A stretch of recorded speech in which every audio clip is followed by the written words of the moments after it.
Hi everyone, welcome back to Healing After Infant Loss. My name is Rosie. I am not a psychologist or a therapist or any kind of mental health professional, but I am somebody with lived experience. I have experienced 2 miscarriages, 1 missed miscarriage, 1 late-term abortion, and then I also did IVF and embryo freezing. So I do have some experience within this field. And today I thought it'd be interesting to talk about 6 shit things that happen after infant loss. And now this might be a little bit taboo, but I kind of thought it's worth talking about these things that might happen, just so that if they happen to you, you know that you're not alone, but also so that hopefully people watching this video can learn and try and avoid causing harm and pain to other people who might be experiencing infant loss. Because honestly, infant loss is shit as it is, without then also having to deal with other people kind of making it worse. Honestly, I know that might sound a little bit harsh, but here are 6 things that are really shit that happen after infant loss. So number 1 is people asking if you have kids, when are you having kids, why don't you have kids? Any of those sort of questions are so awkward and so shit if you are going through infertility, if you've recently lost a baby, if you're going through any kind of infant loss. It's super shit if people ask you about this.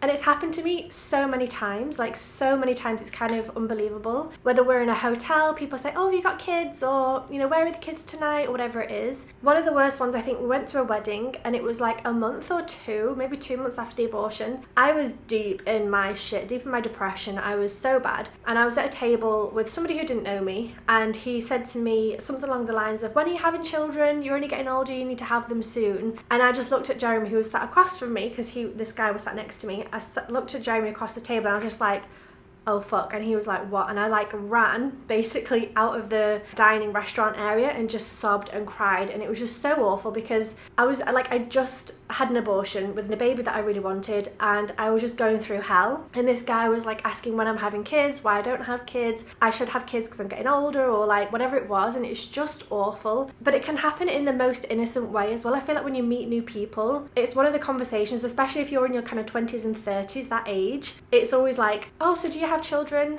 Oh, you don't have kids. Oh, okay. When are you going to have children? Oh, you don't want them. Why don't you want children? Or like, there's just lots of questions around this topic. And honestly, I just don't think it's anybody else's business. I don't think you should be asking people. And I think I'm guilty of doing this when I was younger. I remember when I was in my 20s, I would ask friends my age group when they're having children, how many kids they want, when do they want to start having children. I was just so oblivious to it. I just had no idea that they could be going through it. I still don't know if they did or not, but like, you just have no idea what somebody's going through behind the scenes. And I think just avoiding those questions is good overall for everybody in general. Like, I don't think you need to be asking people where the children are, when they're having children, why don't they have children, because it's such a personal topic. And it's one of those things now where if somebody asks me if I have children, I say no. If they ask me why I don't have children, I will just say, oh, well, I've lost 4 pregnancies and I don't think I want to have children anymore.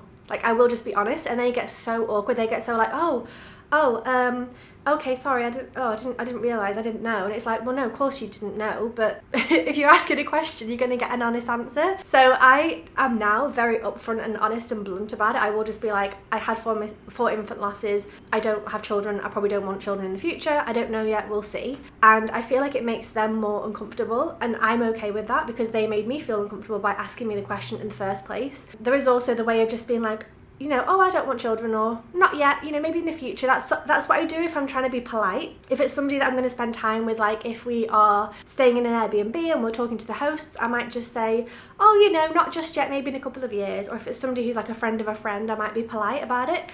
But if it's someone that literally has no right to be asking me these questions, like just out of the blue random people, I will just be like, I've had 4 infant losses and it was awful and I don't think I want children anymore. And it'll make them feel worse than it makes you feel. And honestly, I take power in that. I like take back the power and take back the like I almost take the awkwardness and give it back to them. So that's my recommendations. But yeah, don't ask people when they're having children, why they don't have children, where are the children, when are they going to start having children. It's none of your business, and it might just trigger people and bring up emotions that they don't want to experience in that moment, especially at things like weddings or holidays or hotels. You know, you're there to relax, you're there to enjoy, you're there to celebrate somebody's wedding, have fun. You're not there to talk about your deep traumatic like shit that's been going on with infant loss. The next shit thing that happens is close family and friends having babies around you and it just being easy. So when I went through the abortion, which was the hardest loss for me out of the 4. There was, I think, about 3 or 4 friends who were also pregnant at the same time. So one person was pregnant, I think one was due like 2 months before, one was due a month before, and then the other one was due like a month after I was due. So we obviously had the abortion in May. I think we were due in the August, and so by the time, you know, the end of the year comes and Christmas and things, everybody's celebrating their Christmases with their newborn baby, or like we would see friends and their baby would be there, and I found it so hard. There's one friend now actually that is Jeremy's friend, who he's known forever, and her son is the same age that Lewis would have been. I think she was the one that was due 2 months before ours was due. Whenever I see him in particular, I have a really hard time. I have to sit there and say like, don't cry, don't cry, don't cry, don't cry, don't cry, don't cry, don't cry, basically non-stop for the 2 hours that I see him every 2 or 3 years. Like, I really don't see him often, thank God, but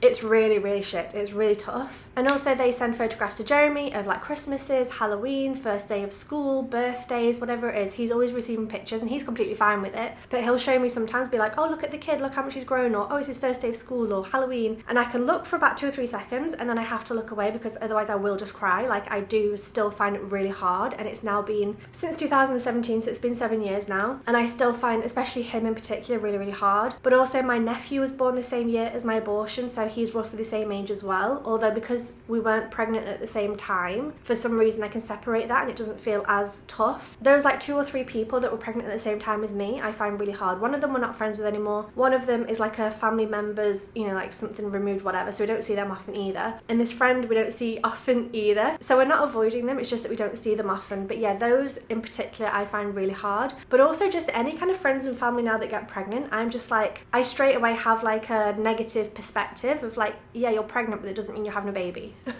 And that's really bad. Like, it really fucks up your whole mentality and the way that you see pregnancy. Like, if somebody's pregnant, I'm like, well done, you're pregnant, but you might not have a baby in 9 months. Like, I'm so pessimistic with it all, and it can be really hard to be supportive. It can be really hard to be not realistic and blunt with people, you know, just to be like, oh yeah, when are you due, that's amazing, da, da, da. But then deep down you're like, you're probably gonna have a miscarriage, some shit might happen. And that sounds really bad to say that, I know, but that is how my brain works, and probably how a lot of people's brain works, I imagine, as well. So I would say one of the hardest things is when friends and family get pregnant around you, and you either have to be happy for them or you avoid them, or, you know, things like baby showers, things like birth announcements, things like that can be really tough. And I think it's just important to set your own boundaries and do what feels right for you. So if you don't want to go to a baby shower because it's just too painful, just say you're busy, or even if you feel comfortable enough to be open with them, you can be open and say, I'm really sorry, I would love to be there to support you, but I'm just really struggling right now and I don't think I can make it.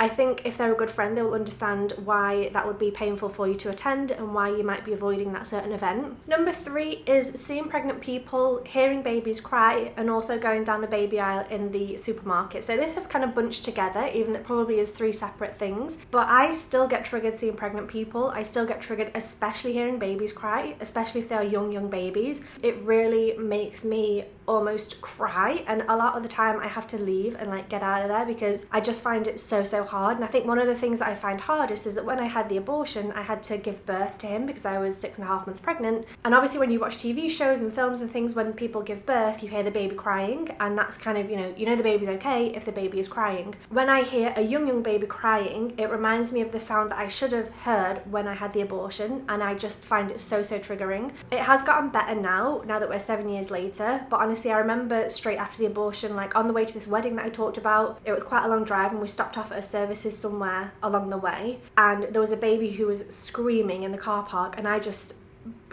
absolutely broke down. It destroyed me. It was just so painful hearing a baby crying, and like I wanted to be there and comfort them, and like I think I was even still having milk coming through at that time, so maybe my boobs felt, I don't know, I just remember like all these maternal instincts came in of like, oh my god, I want to breastfeed that baby, I want to cuddle that baby, I want to stop that baby from crying, I want to cuddle them, and it was just such like so overwhelming, these like emotions that came up. But obviously it's like a random baby, I can't go over and like hug their baby. But yeah, hearing babies crying is still painful, but I remember straight afterwards it was particularly bad. Seeing pregnant people, I remember after the abortion as well, if I was in the south of France, and if I was walking through town and I'd see pregnant people, I was so angry, so angry. I wanted to hurt them, honestly, and it sounds really bad to say, but I would want to push them over, stab them, kill their baby, just do the worst things that you're not supposed to say out loud. And I understand It sounds psychotic, but I was in a really dark place, and it's scary to admit all these things. It's scary to think back to how angry I was at the world and everybody else who could just get pregnant and just have babies and just be happy and well, and I could not do that. So that was a scary time as well, because whenever I saw pregnant people, I didn't know what I was going to do. I never did anything, thank God. I, would avoid people. I would literally walk the opposite direction to avoid pregnant people. Not that I would ever hurt anybody. I'm such a pacifist and I would never do that, but the rage and the anger that I had was unlike anything I've ever experienced in my life. So that was definitely tough.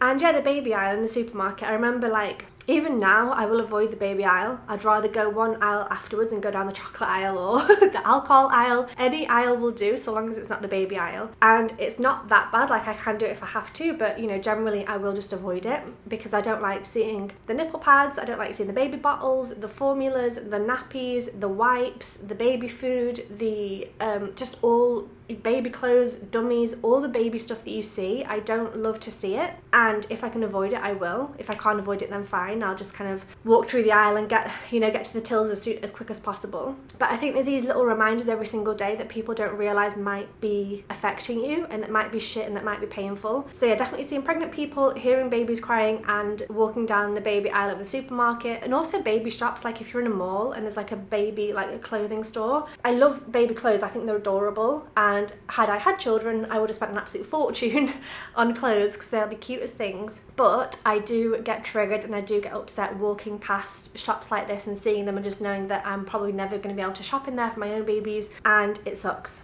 Number 4 is hurtful comments and unsolicited advice. So I've done a whole video talking about this, of like things you should and shouldn't say to people who are experiencing infant loss. One of them is at least you can get pregnant. Another one is everything happens for a reason. I don't think these are helpful. There's a whole video talking about that. But the other thing I want to talk about is unsolicited advice. So it might be things like, oh, if you just go on holiday you'll get pregnant, or oh, just get drunk and you'll get pregnant, or oh, you just have to try this position or that position, or oh, have you done this, have you done that? And I mean, I personally didn't experience problems getting pregnant. It was staying pregnant that was my issue. So I have had 4 pregnancies and lost all 4. 2 miscarriages, 1 missed miscarriage, and then 1 abortion. And for me it was more about staying pregnant, but I know for people that can't get pregnant, so the infertility side of things, people will suggest things like, you just have to get drunk and then it'll happen. You just need to stop trying and then it will happen. You just need to go on holiday and then it will happen. And there's all this like unsolicited advice, or like, are you eating healthy enough? Are you doing enough exercise? Are you going to the doctors? Are you on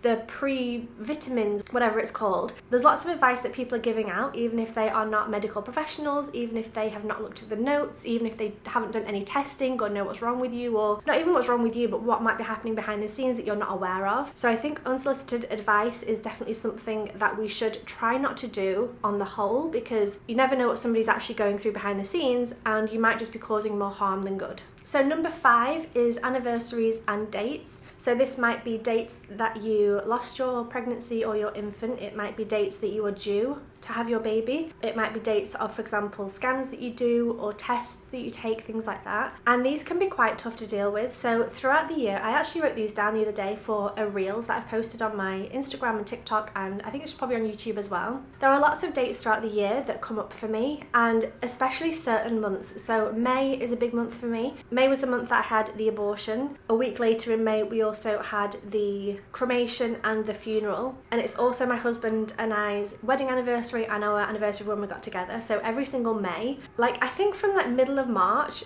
through April and the beginning of May, I'm dreading May. And it might sound quite dramatic, but honestly I think, oh fuck, it's May next month. Oh, it's May coming up, it's May next week, it's May, it's the date next week, it's the day next month, whatever. And that's not nice to live with, honestly. It's getting easier over time. I think the first year was particularly hard. It gets easier as the years go on. And also my birthday is the middle of April, so pretty much from before my birthday through until the end of May, I'm just not that I'm not happy, I can get through it, but it is just in my mind of like, it's May coming up soon, it's May coming up soon. So that one I find particularly hard. November was the month that we had a miscarriage when we were in Cuba. It's also the month that we scattered Lewis's ashes. It's also my husband's birthday month and my brother's birthday month, so that's also a weird time because like we're sort of celebrating, but then also there's that kind of reminder that we had a miscarriage and we scattered the ashes in November. I also had a miscarriage in August. I had another miscarriage in April 23rd I think it was. So yeah, there's just certain dates throughout the year that kind of crop up and are just not fun, honestly. And even things like, I remember, so January was the month that I told people we were pregnant, and we have that like lovely reminder. We did the first scans, we got to hear the heartbeat and things like that. So I have nice memories, but then also it comes around and it's just like, oh, it's been, you know, X amount of years since we did the scan and since we heard his heartbeat, or it's been X amount of years since we did all those tests and found out there was a problem. It's been X amount of years since we had the abortion, since we had the miscarriage, since we did the pregnancy test. And I think it can be quite tough to have certain dates throughout the year that you're kind of dreading, that you don't really want to happen. But then also as the time goes on and as years pass by, it's also weird to think that, oh my god, it's been 7 years since my abortion. 7 whole years. Like, had that not happened, I would have a 7-year-old child. Like, that to me is absolutely bananas. So it's a tough one because it's going to keep happening, you know. Time's going to keep going on, it's going to keep happening, these months are going to keep coming round. So it's just a case of finding a way to deal with it, and whether you do something special on that day every year to remember your baby, or maybe you completely avoid it, or maybe you journal about it, maybe you go on holiday to try and take your mind off it. I think there's lots of different coping strategies. I do wish I had done something on the first year that I could do every year, whether it's something small like light a candle or read a poem or watch a film, like, but have the same film every year, or the same ritual, or just something to do every single year. I think that could have been really powerful and really nice for me to do. I didn't, and it might feel strange doing it now. So next May for the 8th year anniversary, maybe we'll do it for the 10, I don't know, but I think finding something that works for you is the best advice I can give, whether that is to do something or to do nothing. I tend to block it out of my memory, honestly, and for about a week before the abortion anniversary, I'll be thinking about it, but then on the day, I keep myself busy. I honestly forget that it's even that day, and then the next day I'm like, oh fuck, it was yesterday. So like, I think my brain just tries to protect me and keeps me busy so that I don't really think about it, which probably isn't healthy, actually. Probably need to speak to a therapist about that. But yeah, dates is shit. Dates are something that's going to keep happening. It's going to keep coming around year after year. It does get easier, but just be aware that that might be something that you find hard as well. Okay, so the last one, number 6, is social media triggers and people posting about pregnancies. So I love watching pregnancy announcements, gender reveals, I love watching birth vlogs, I love watching mums get about their daily life and looking after the kids and watching the kids growing up, and like, I love watching mom bloggers, and I still do that, but I do find it hard sometimes, especially when there's people who have 3 pregnancies. They're healthy, they are well. Obviously I'm happy they're healthy and well, but I do find it hard. And I find it particularly hard when there's somebody who's like pregnant with their 3rd baby and they're like, oh, I'm so sad, this is probably my last pregnancy, oh my god, poor me, it's so sad, it's so sad. And I'm like, yeah, I'm sure it is sad, but I'm also like, F you. You have no right to be sad because you've had 3 healthy pregnancies.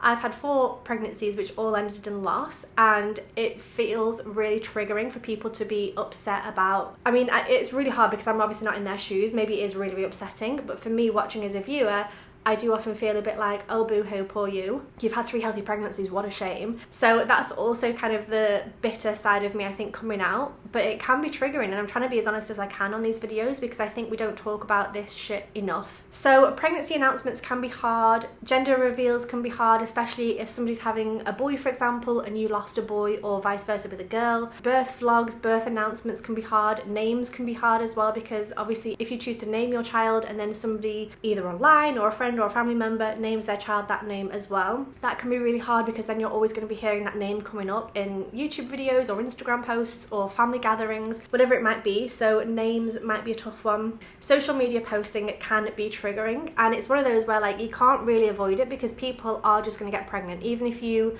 unfollow people that are pregnant or unfollow families and things like that, there's always going to be new people that you're following that do get pregnant and do have healthy pregnancies and births. So I think just be aware that that might be triggering for you. Feel free to unfollow, unsubscribe, mute. You can mute people as well while they're pregnant and then come back to them 2 or 3 years later and see what they're up to, see how their families are. That might be more palatable or more easy to deal with rather than watching them go through the whole process. I personally find it quite therapeutic and quite calming, and I think also weirdly quite relaxing. Like, I like watching people talking about babies and pregnancies, and it brings me comfort.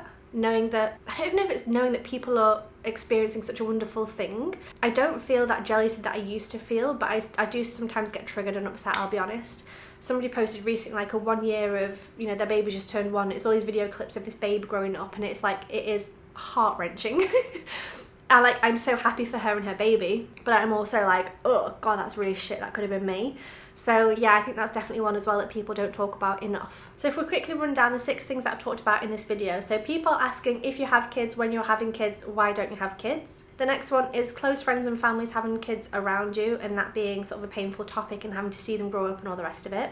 The next one was seeing pregnant people, hearing babies crying, and shops with baby items. The next one was hurtful comments and unsolicited advice. The next one is anniversaries or significant dates. And then the last one was social media triggers. And I just want to let you know, it's completely okay if you struggle with any of these things and any other things that might crop up in day-to-day life. It's completely normal. You're not supposed to be happy and okay all the time for everybody who's ever had a baby. It's okay if you're jealous, it's okay if you're angry, it's okay if you're sad, it's okay if you're relieved, it's okay if you're happy, it's okay to feel all the emotions that you're feeling. Don't feel like you have to be a certain way and you're not allowed to be angry or upset. I think what's important is setting boundaries and doing what's best for you. So if you can't see your pregnant friend right now, don't see your pregnant friend right now. If you can't go to that baby shower, don't go to the baby shower. You're not a shit friend, you're not a shit person, you're just dealing with your own stuff going on. So I think give yourself grace, and if you feel open enough or like close enough to these people, you can explain how you're feeling, explain that you're struggling right now and that you might not be as present in their lives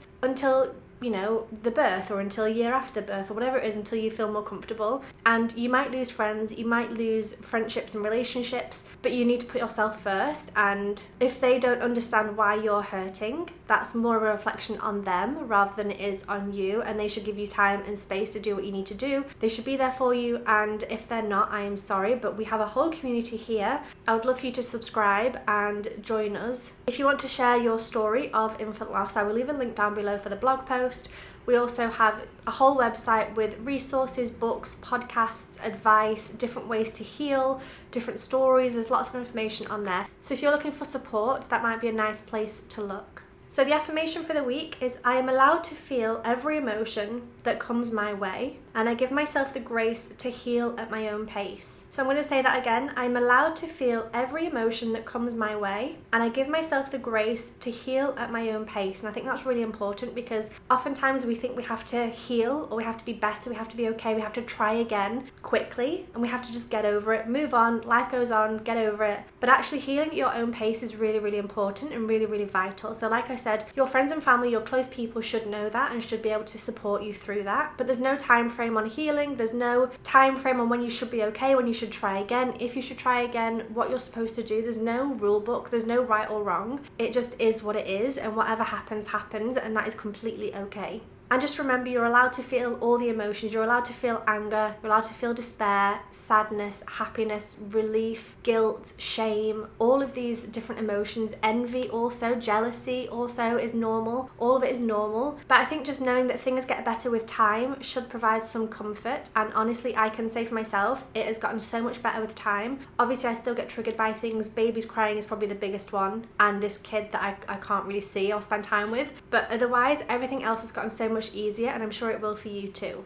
So the book recommendation for the week is The Unspeakable Loss: How Do You Live After a Child Dies by Nisha Zenoff. So this book offers compassionate support and guidance for parents dealing with the devastating loss of a child, whether through miscarriage, stillbirth, or infant death. Nisha, who has experienced the loss of her own child, provides a mix of practical advice and emotional support, helping readers navigate their grief and find a way forward in the aftermath of such a profound loss. So I will leave that linked down below. I'll leave an Amazon link just to make it easy for everybody to shop. And I hope you find comfort in that book and in this video. Just know that you're not alone and you're not doing this wrong. However you're dealing with infant loss is the right way to be dealing with infant loss. So long as you're not hurting other people, you are doing things correctly, you're doing things the way that you're meant to do them and the best way for you. So I really hope you found comfort in this video. If you relate to any of these points, or if there are other things that you think I've missed, please do let me know in the comment section down below. Let's talk about this, and I hope to see you in more of my videos.